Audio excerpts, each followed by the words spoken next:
നിങ്ങളുടെ favourite shows ഇനി ഒരിക്കലും മിസ്സാവില്ല. ഇപ്പോൾ C5 കാണും നിങ്ങളുടെ ഫേവറേറ്റ് ഷോസ് തികച്ചും സൗജന്യമായി. മറ്റൊന്നും ഇപ്പൊ രണ്ടുപേരും ചിന്തിക്കണ്ട.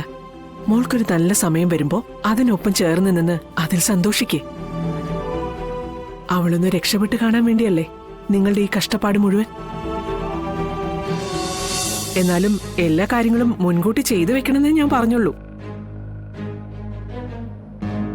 ആ സമയത്ത് വെറുതെ കിടന്ന് ഓടണ്ടല്ലോ.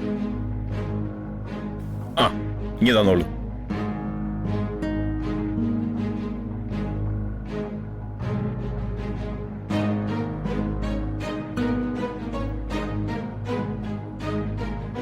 എന്തിനാ രാഘവേട്ട ഇങ്ങനെ മുഖം കൂർപ്പിച്ചിരിക്കുന്നേ? ആളുകൾ എന്തു വിചാരിക്കും? മുഹൂർത്തം 12 മണിക്ക് ആവശ്യമല്ലേ? എന്നെ എന്തിനാ കെട്ടി എഴുന്നള്ളിച്ച് ആനെ നടക്കുന്നവരെ ഇവിടെ കൊണ്ടിരുത്തിയേക്കുന്നത്? ഞാൻ അവിടെ എവിടെ ഇരിക്കുമായിരുന്നല്ലോ. രാഘവേട്ട, ഇത് രാഘവേട്ടന്റെ മോന്റെ കല്യാണോ? ഒരുപാട് ആൾക്കാര് നമ്മുടെ ബന്ധുക്കളായിട്ടും നാട്ടുകാരായിട്ടും വരും. അവർക്ക് ചെക്കന്റെ അച്ഛനെ തിരക്ക് കാണാൻ ആഗ്രഹമില്ലാത്തൊരു കല്യാണം ആയതുകൊണ്ടേ ചെക്കൻ്റെ അച്ഛൻ വഴക്കിട്ടങ്ങ് പോയെന്ന് പറഞ്ഞേക്കണം. രാഘവേട്ട, നല്ലൊരു ദിവസമായിട്ട് എന്റെ വായിലിരിക്കുന്ന കേൾക്കരുത്. നല്ല ദിവസോ? നല്ലൊരു ദിവസേ നിനക്ക് നിന്റെ പുതിയ മരുമോൾക്കുവാ. എനിക്കും എന്റെ മകൻ ഇത്ര ചീത്ത ദിവസം തന്നെ. ഇല്ലെങ്കിൽ നീ ചെന്ന് നോക്ക്. അവൻ അവളോടെങ്കിലുവേ എന്താണെന്ന് അറിയാതെ ഏതെങ്കിലും മൂലയെ പോയിരിക്കുന്നുണ്ടാവും. കെട്ടാൻ സമയമാകുമ്പോൾ അവനെ ചെന്ന് വിളിച്ചേക്കണേ. ഇല്ലേ അവനങ്ങ് മറന്നുപോകും. ഇന്നവന്റെ കല്യാണമെന്ന് ചിന്ത പോലും ഉണ്ടാവൂല. അതുകൊണ്ട് പറഞ്ഞതാ. അതൊക്കെ ഞാൻ നോക്കിക്കോളാം. ഒന്ന് മിണ്ടാണ്ട് അവിടെ ഇരുന്ന് തന്നാ മതി. വെറുതെ മനുഷ്യനെ കൊണ്ട് പറയിപ്പിക്കാൻ വേണ്ടി. മിണ്ടാതെ അവിടെ ഇരുന്നോണം. അല്ല, എന്താ വൈകിയത്? ഫാമിലി കൊണ്ടുവന്നില്ലേ? അവര് പിന്നാലെ വരും. എനിക്ക് മറ്റൊരാവശ്യമുള്ളോണ്ടേ താലികെട്ട് കഴിഞ്ഞാൽ ഉടനെ ഞാനങ്ങ് പോവും. പക്ഷെ മിസ്സസും മക്കളും ഉണ്ടാവും. ഉണ്ടാവണം. നിങ്ങളൊക്കെ ഇവിടെ ഉണ്ടാവുന്നത് എനിക്കൊരു സന്തോഷം. എടാ രോഹിത്തെ, ഒരു സെക്കൻഡേ. ഓ, എടാ രോഹിത്തെ, ശ്യാമ എന്താ വീട്ടിൽ നിന്ന് പോകുന്നില്ലേ? പപ്പിമോളെയും കണ്ടില്ല. എടാ, നമ്മൾ വിളിച്ചോട്ടുള്ള ആൾക്കാരൊക്കെ വന്നുകൊണ്ടിരിക്കുക. സ്വന്തക്കാരൊക്കെ വീട്ടിലിരിക്കാന്ന് പറഞ്ഞാൽ അത് എവിടുത്തെ മര്യാദയാ? ഞാൻ വിളിച്ചു പറയാം സത്യമേ. പോന്നിട്ടില്ലെങ്കിൽ പെട്ടെന്ന് വരാൻ പറയാം. എന്നാ വേഗം വിളിക്കേ.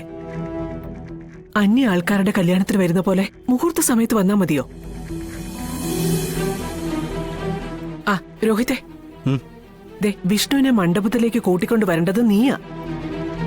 ദേ, കെട്ട് കഴിയുന്നതുവരെ നീ അവന്റെ കൂടെ തന്നെ ഉണ്ടാവണം. എന്നാ പിന്നെ നീ ശ്യാമയെ വിളിക്കേ.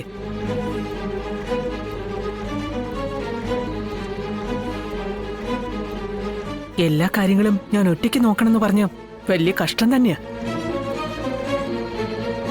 മറ്റുള്ളവരെല്ലാവരും അവരവരുടെ കാര്യങ്ങൾക്കായി മാറി നിൽക്കുക. അത് ശരിയല്ലല്ലോ. ഒരു കുടുംബത്തൊരു നല്ല കാര്യം നടക്കുമ്പോ എല്ലാരും ഒത്തുചേർന്നല്ലേ നടത്തേണ്ടത്.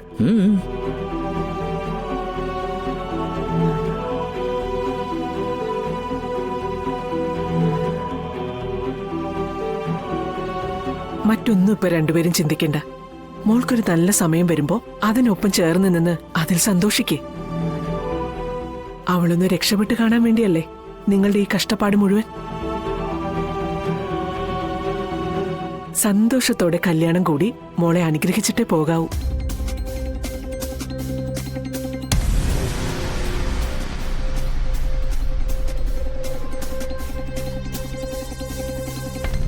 എന്നാ പിന്നെ ഞാനങ്ങോട്ട് പോട്ടെ. ഒറ്റയ്ക്ക് കാര്യങ്ങൾ നടത്തുന്നതിന്റെ ഒരു തിരക്കുണ്ടേ. എന്നാ പിന്നെ ശ്യാമേ, നീ ഇതുവരെ എവിടെയായിരുന്നു? ഇവിടെ നിന്ന് എല്ലാ കാര്യങ്ങളും നോക്കി നടത്തി ചെയ്യേണ്ടവളല്ലേ നീ? അത് സത്യമേ, ഞാൻ ബ്യൂട്ടി പാർലറില്. നിനക്ക് ഈ മുഹൂർത്ത സമയത്ത് അതിനൊക്കെ സമയം കിട്ടിയുള്ളോ? അല്ലാതെ തന്നെ കാര്യങ്ങൾക്കൊന്നും ഒരു സമയവും കിട്ടുന്നില്ല. അപ്പോഴേ ഒരു ബ്യൂട്ടി പാർലർ. അല്ല, പപ്പിമോൾ എന്തി? അതും ബ്യൂട്ടീഷ്യന്റെ മുന്നിലാണോ? അതെ, അവളെ ഒരുക്കൊണ്ടിരിക്കുക. കഷ്ടം. എന്നാ പിന്നെ എല്ലാം പെട്ടെന്നാവട്ടെ. മുഹൂർത്താവുമ്പോ കതിർ മണ്ഡപത്തിൽ എല്ലാവരും ഉണ്ടാവണം. എനിക്കത്രേ പറയാനുള്ളൂ. ഹലോ, എവിടെ എത്തി? എന്റെ കൃഷ്ണ, മുഹൂർത്തത്തിന് മുൻപ് എന്റെ കുഞ്ഞേച്ചിക്ക് ഹർഷനെ കൊണ്ട് വരാൻ സാധിക്കണേ.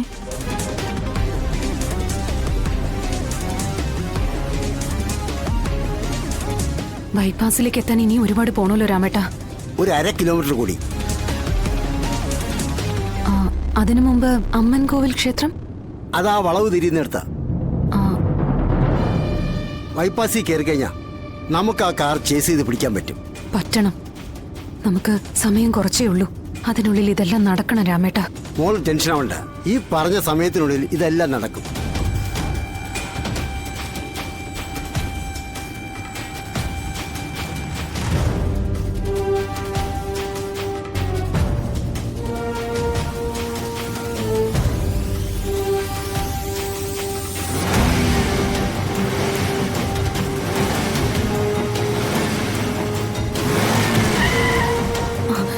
എന്താ എന്ത് പറ്റി? എന്താ വണ്ടി നിർത്തിയേ?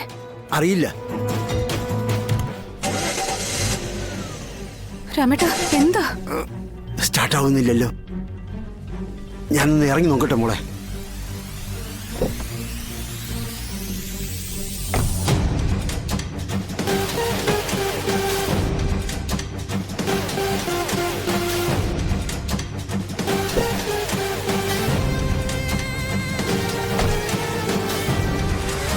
രാമേട്ട ഇതിപ്പോ എന്താ? എന്തേലും നടപടിയുണ്ടോ? 1 മിനിറ്റ് മോളെ.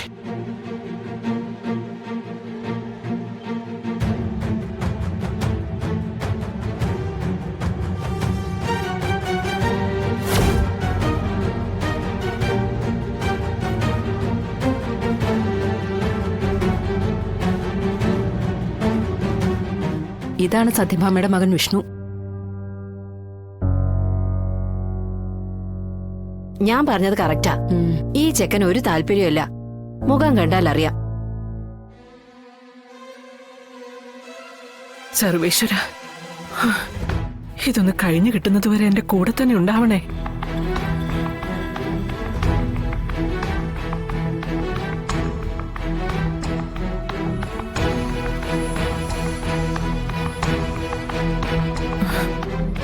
വിഷ്ണു, ഒന്ന് സന്തോഷമായിട്ട് നിക്കടാ.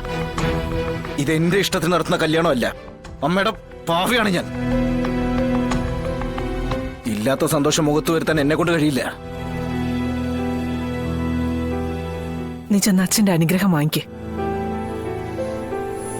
ചെല്ലടാ, ചെല്ല്. അമ്മ എന്തൊക്കെയാ കാണിക്കുന്നത്? രാഘവേട്ട, അവനെ അനുഗ്രഹിക്ക്. എന്തിന്? നീ അവന്റെ മുഖത്തേക്കൊന്ന് നോക്ക്. ഈ അറവുശാലയിൽ കറക്കാൻ വിടുന്ന മാടിന്റെ അവസ്ഥ ഇപ്പൊ അവനെ. പിടിവിട്ടാലേ ഇപ്പൊ ഇവിടുന്ന് ഓടിക്കളയാൻ വെമ്പി നിൽക്കുന്ന അവസ്ഥയാ. ആ അവന്റെ മുഖത്ത് നോക്കിട്ടെ ഞാൻ എന്തനുഗ്രഹിക്കാനാ? ആളുകളൊക്കെ ശ്രദ്ധിക്കുന്നു. നിങ്ങൾ ഇരുന്ന് തത്വം വിളമ്പാതെ ഞാൻ പറയുന്നതൊന്ന് കേൾക്ക്. ഡൗൺലോഡ് ചെയ്യൂ C5 ആപ്പ്. കാണൂ എല്ലാ എപ്പിസോഡുകളും സൗജന്യമായി.